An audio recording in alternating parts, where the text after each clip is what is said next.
Y mire, para ahondar más en estos datos que nos presentó mi compañero Rodrigo Muñoz, consultamos también al historiador e internacionalista Christian Ader y esto fue lo que nos compartió. Veamos. Desde los años 50 y 60 se ha creado esta imagen, principalmente a través de la cultura pop occidental, pero también dentro de la academia occidental, estadounidense, del oeste de Europa, de corte eurocéntrico, de que el narcotráfico es un fenómeno exclusivo de los países en vías de desarrollo, tercer mundo dirían ellos, en el que los grandes capos son personajes que viven en las profundidades de la selva colombiana o en la sierra sinaloense, en el sur de Asia, en las alturas afganas, pero es totalmente lo contrario. De hecho, el narcotráfico hay que entenderlo como un proceso, un fenómeno que surge a través del Imperio Británico. Los británicos en el siglo XIX, para inundar a China con opio, crean el narcotráfico moderno y hasta la fecha sigue siendo controlado totalmente por Occidente. Recordemos en los años 50 y 60 como la Agencia Central de Inteligencia y a la postre la DEA inundó barrios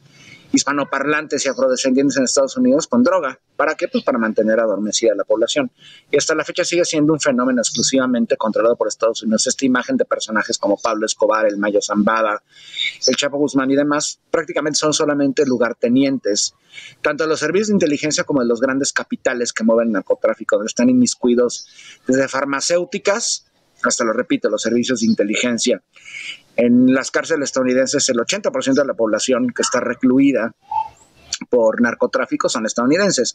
Por supuesto, dentro de esos grupos hay poblaciones empobrecidas, de minorías, de grandes minorías como los mexicanos, otros hispanoparlantes y afrodescendientes, pero los grandes capos, vaya, no se encuentran, lo repito, en las latitudes ya mencionadas, en Colombia, en México, sino concretamente en los grandes centros de poder económico y financiero, en suelo estadounidense, en Nueva York, en la misma capital de Washington, en Londres, incluso como recientemente lo mencionó el presidente colombiano Gustavo Petro, en el Golfo Pérsico, en Emiratos Árabes Unidos, en Qatar, en Bahrein, donde prácticamente ahí se mantienen blindados gracias a cómo los capitales occidentales los protegen, porque es una industria multimillonaria necesaria para la existencia de estas sociedades, de Estados Unidos concretamente, ¿no? Una sociedad que sin las drogas, sin acceso a las drogas, rápidamente despertaría. Son sociedades adormecidas también. Entonces, lo que está ocurriendo en este momento en Washington tiene varios motivos. ¿A qué me refiero con qué ocurre?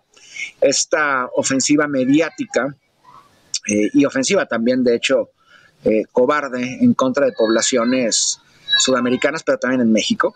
Pero lo que ha ocurrido en estas últimas semanas, ¿no? Donde pequeñas embarcaciones de pescadores, tanto colombianos, venezolanos, pero incluso también trinitarios, que busca ser una de las puertas de entrada de una teórica invasión estadounidense en contra de la República Bolivariana de Venezuela, han sido asesinados. Pescadores de esta índole que nada tienen que ver con narcotráfico, pero todo responde al show mediático estadounidense en su guerra de propaganda y de demonización en contra de estos países. ¿Qué buscan en estos países, concretamente en Colombia? Pues obviamente mantener el control, nuevamente el resurgir de la cocaína.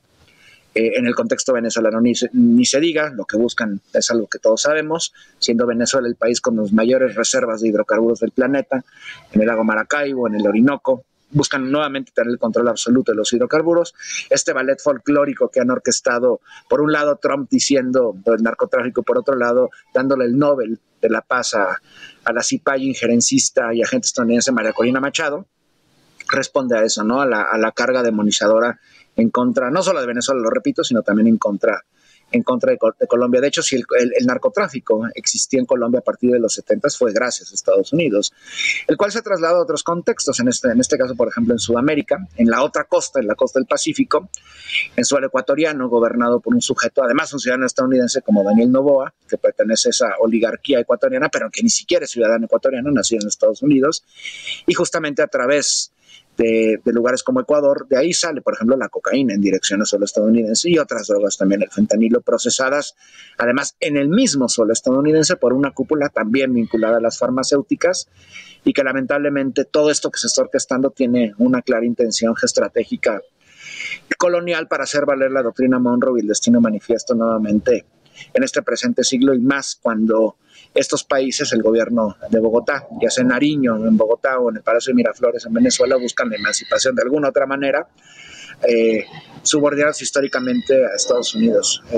Hay un rompimiento, en el caso venezolano, desde el ascenso de Hugo Rafael Chávez Frías, y posteriormente en el caso colombiano, con el ascenso de Gustavo Petro hace unos cuantos años. Se les ha salido del control y justamente buscan ejercerlo para evitar la presencia, en primer lugar, por los recursos, en segundo lugar, para evitar la injerencia de acuerdo a la óptica supremacista estadounidense de su territorio, de su órbita, por parte de otras potencias, llámese la República Popular de China, Federación Rusa y demás, y para evitar que estos sean focos de antagonismo, un antagonismo emancipatorio al poderío estadounidense en la región, y volver a tomar el control absoluto del Caribe como tal, ¿no? Que lo han declarado como su Mare Nostrum. Véase también el concepto de Golfo de América, el Golfo de México. Entonces, una guerra orquestada no solamente en contra de Venezuela, Colombia, sino contra toda nuestra América, y también por sus declaraciones recientes del día de ayer en contra del gobierno mexicano, ¿no? Que colabora, de hecho, codo a codo con el gobierno estadounidense para acabar el tráfico de drogas en la zona fronteriza, en nuestra frontera norte, su frontera sur,